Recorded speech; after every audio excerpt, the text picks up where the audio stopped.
Hi everyone, and welcome to the weekly review of the NZSX50. The normal housekeeping, you probably know it off by heart, and this is intended for educational purposes only, certainly not personalised financial advice. If you're looking for that, you do need to go and have a chat with a registered financial advisor.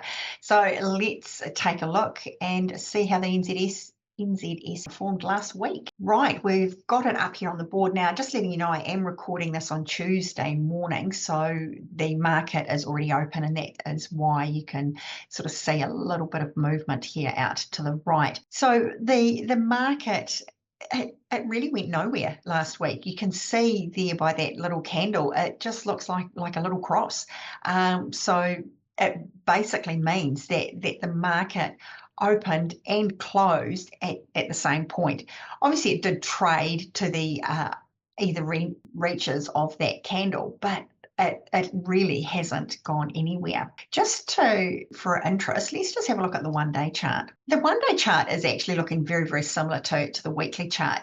You can see here that it is still quite range-bound. There's a few more red candles coming through on a daily chart, which is sort of testing the market a little bit, just to see where things are happening.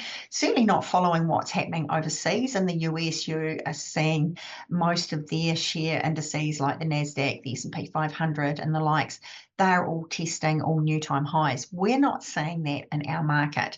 Who knows why? Obviously, our market is quite independent, but it does tend to generally, in general terms, follow what's happening overseas, but we're certainly not seeing that at the moment. Let's put our moving averages on. If you follow me regularly, I like to use the 30 period, and we'll put on an exponential, and we'll also put on a 15. Should I change that color? Right, so looking here, this is over a 2-year period, and we've just got it on the daily chart. If I just zoom in a little bit, you can see here that on a daily chart, these moving averages, the 15-day has only just crossed below the 30.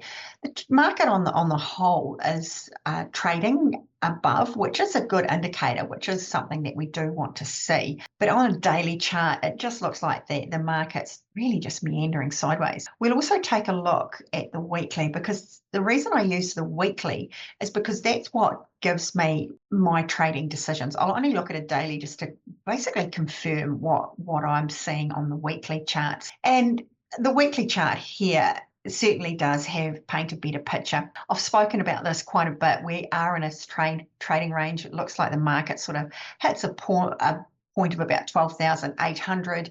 Then we've sort of got this low point here of about 12,200, and the market is just testing it. We're not seeing it break through. It is good that these moving averages are still positive. So the 15-week is above the 30-week moving average. The market is obviously caught up to those moving averages, so it's still trading above them, which is a really good sign. But we just need to wait and see.